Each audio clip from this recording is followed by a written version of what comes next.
What is going on, guys? In today's video I will show you the top 3 best builds in Throne and Liberty. So at the start I will give you a quick overview of each build. Then I will explain what skills and upgrades should you focus on. Then as well I will show you what is the best gear and how to get it. And then finally we will go over the weapon masteries, your skill rotations, and even what guardian should you use. So we would be able to get the highest damage possible and much more. So let's move over to the first build, which is the crossbow and the daggers. This setup right now offers the highest single target damage in the game. The reason behind this is that we will be able to constantly reach 20 stacks of thunderclouds, which will enable us to use our thunderclouds bombing skill for every 3 to 4 seconds for massive amounts of damage. So let's take a look at our setup. And first of all we have our skills. So for the defensive skill we use the Black Blade. While for active skills we get the Inject Venom, Mother Nature Protest, Selfless Diffusion, Mortal Mark, Nimble Leap, Quick Fire, Mana Exchange, Knife Throwing, Fatal Stigma, Cleaving Moonlight, Brutal Incision, and Weak Point Shot. As you can see from the gameplay, I don't have all of these same skill icons on my bar. This is because the icons will change depending on our specialization setup. So, Inject Venom will turn into the Lightning Infusion, and Brutal Incision will turn into the Thunderclouds Bombing.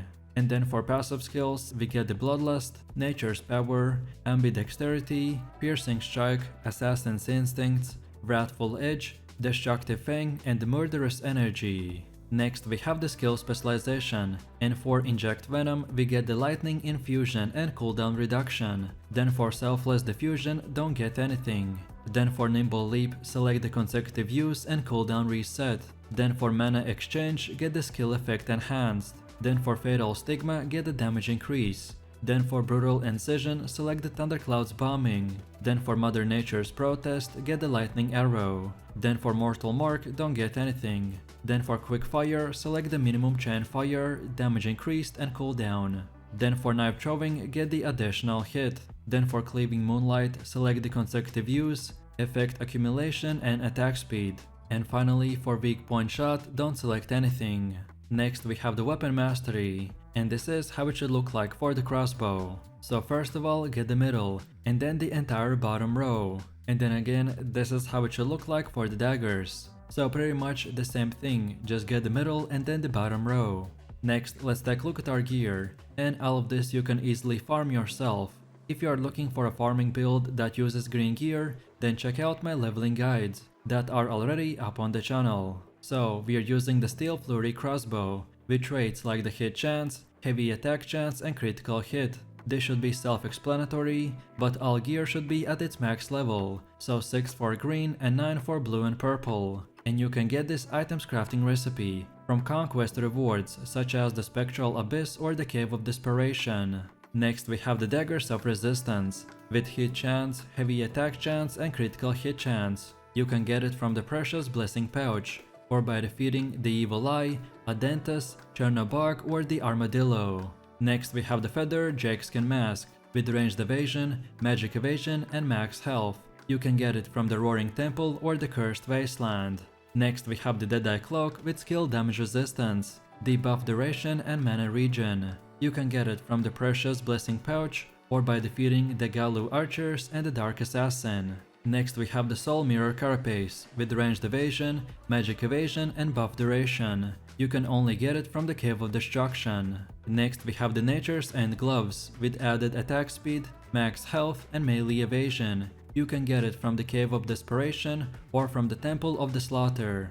Next we have the Feathered Drakeskin Breeches with magic evasion, mana regen, and ranged evasion. You can get it from the Cursed Wasteland. Next we have the Glade Stalker Boots with ranged evasion, magic evasion, and max health. You can get it from the Spectral Abyss or the Cave of Destruction, or as well by defeating the Mutant Test Subject, the Sluggish Zombie, or the Ghoul. Next we have the Ecliptic Pendant with skill damage boost, buff duration, and mana regen. You can only get it from the Butcher's Canyon Conquest. Next we have the Bracers of the Primal King with max health, skill damage resistance, and debuff duration. You can get it from the Licorious Equipment Chest or from the Cave of Destruction. Next we have the Violent Signet with max health, skill damage boost, and buff duration. You can get it from the Cursed Wasteland Conquest. Next we have the Ring of Robustness with mana regen and skill damage boost. You can get it from the uncommon accessory chest or by defeating the Evil Eye. And finally we have the Belt of Meditation with max health and skill damage resistance. You can get it from the uncommon chests or by defeating the Spectral Wizard or the Orc Shadowmancer. Next up we have the stats, and depending on your gear you should adjust them accordingly. So at level 50 we want to get 50 dexterity and 30 perception, and then put the rest of your leftover points into the strength. Next we have our Guardian choice, and these creatures are special transformations that add offensive or defensive buffs to your character for 30 seconds. And the best one is the Shade Remnant Steno, because he shoots projectiles against all enemies around you. These projectiles that hit enemies will proc a bunch of different effects from our skills, so if you want an easy way to increase your DPS, then here it is. And then finally we have come to the rotation. So the highest damage rotation is to use the Lightning Infusion, then Mother Nature's Protest, then Fatal Stigma, then Mortal Mark, then Cleaving Moonlight, then Quick Fire, then Selfless Diffusion, then Thundercloud's Bombing, then Cleaving Moonlight again, and then the Thundercloud's Bombing again, and then from here we just rinse and repeat. So the quick idea behind this is that our first 3 skills will do damage and give us stacks, which then we use most of our DPS skills to do damage, and then lastly we activate the Thundercloud's Bombing with full 20 stacks for massive amounts of damage. If you are looking for a full in-depth guide for the crossbow and the daggers, then watch the full build guide video on my channel. So then for the second build we have the longbow and the staff. This setup is a glass cannon that deals huge amount of damage from a long range by maximizing our specific passives and items. You will need to manage your cooldowns effectively, but if you follow the instructions then you will be nuking everyone that stands in our way. So let's take a look at our setup, and first of all we have our skills. And for the defensive skill we have the Overtaker, while for active skills I've chosen to go with the Serial Fire Bombs, Judgment Lightning, Ice Spear, Infernal Meteor, Nature's Blessing, Inner Peace, Zephyr Snack, Strafing, Deadly Marker, Ensnaring Arrow, Decisive Sniping and the High Focus. And as you can see from the gameplay, I don't have all of these same skill icons on my bar. It is because the skill icons will change depending on our specialization setup. So the Serial Fire Bombs will turn into the Focus Fire Bombs, then the Ice Spear will turn into the Ice Spear Bombardment, and Infernal Meteor will turn into the Hellfire Rain. And then for passive skills we get the Rapid Fire Stance, Steady Aim, Sniper's Sense, Aestheticism, Mana Amp, Flame Condensation, Forbidden Sanctuary, and the Rock Seas Overhead. Next we have skill specialization, and for the Serial Fire Bombs we get the Focused Fire Bombs, Mobility and Projectile Speed Increase. Then for Ice Spear, select the Ice Spear Bombardment and the damage increase. Then for Nature's Blessing, get the Whirlpool attribute. Then for Zephyr Snack, get the damage increase and cooldown. Then for Deadly Marker, get the Bullseye. Then for Decisive Sniping, get everything besides the Divisive Bombardment. Then for Judgment Lightning, don't select anything. Then for Infernal Meteor, get the Hellfire Rain and cooldown. Then for Inner Peace, again don't select anything. Then for Strafing, get the Gale and consecutive use. Then for Ensnaring Arrow, get a hit chance. And finally for the High Focus, get the base damage boost. Next we have the Weapon Mastery, and this is how it should look like for the longbow. So get the middle first and then the entire bottom row. And then again, this is how it should look like for the staff. So pretty much the same thing, just get a middle and then the bottom row. Next let's take a look at the gear, and all of this you can easily farm yourself. If you're looking for a farming build that uses the green gear, then check out my leveling guides that are already up on the channel. So we are using the Karnix Nether Bow with hit chance, heavy attack chance and critical hit. Also, all of this gear should be at level 9, and you can get this items crafting recipe from Paola's Dimension Chest or from the Dead Abyss dungeon. Next we have Tobluk Shattering Quarterstaff with heavy attack chance, critical hit chance and hit chance. You can get it from the Paola's Dimension Chest or from the Tyrant's Isle dungeon. Next we have the Feathered Jackskin Mask with ranged evasion, magic evasion and max health. You can get it from the Roaring Temple or the Cursed Wasteland dungeon. Next we have the Supreme Devotion Cloak with mana regen, skill damage resistance and debuff duration. You can get it from the Cave of Destruction. Next we have the Swirling Essence Robe with the buff duration, mana regen and melee evasion. You can get it from bunch of chests like the tax delivery or the Kertaki's armor chest, or by defeating the Queen Belander. Next we have the Gloom Guard gauntlets. With added attack speed, mana regen and melee evasion. You can get it from the Death Abyss or the Cave of Desperation. Next we have the Ruthless Enforcer leggings. With mana regen, melee evasion and ranged evasion. You can get it from the Tyrant's Isle dungeon. Next we have the Soul Mirror's boots. With movement speed, ranged evasion and magic evasion. You can get it from the Cursed Wasteland dungeon. Next we have the Ecliptic pendant. With skill damage boost, buff duration and mana regen. You can get it from the Butcher's Canyon. Next up we have the Ancient Sorrow Doma bracers. With skill damage resistance, mana regen and debuff duration. You can get it from the Tyrant's Isle and bunch of armor chests. Next we have the Violent Signet with buff duration, skill damage boost and max health. You can get it from the Cursed Wasteland. Next we have the Sapphire Dimensional Band with buff duration, skill damage boost and max health. You can only get it from the Purple Armor chest. And finally we have the Belt of the Midnight Hunt with skill damage resistance, mana regen and debuff duration. You can get it by defeating the Evil Eyes. Next up we have the stats, and depending on your gear you should adjust them accordingly. So at level 50 we want to get 50 strength and 40 perception, and then put the rest of your leftover points into dexterity, and ideally it should get to 40 as well. Next we have our guardian choice, and the best one is the Lady Knight Camarcia.